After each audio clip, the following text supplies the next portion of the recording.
उद्धार करता दान करता प्रभु कृष्ण नाम रे नमस्कार।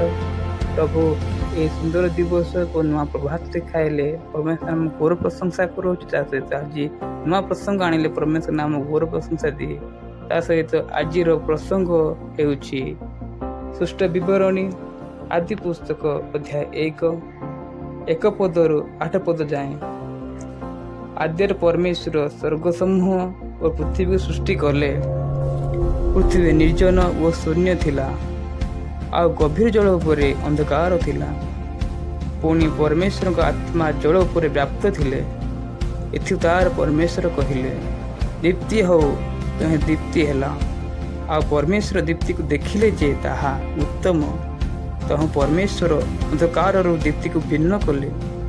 पुणी परमेश्वर को दीप्तिर नाम दिवस वो अंधकार नाम रात्रि देले।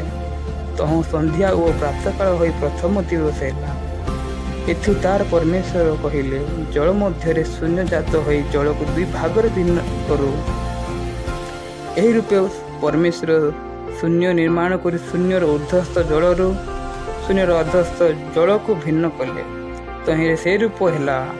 आ परमेश्वर से ही शून्यर नाम आकाश मंडल देले। पुणी संध्या होई वो प्रातःकाल होई द्वितीय दिवस हैला। प्रभु ए अल्प वाक्य द्वारा पुत्र भावे समस्त को आशीर्वाद करंतु। आमेन।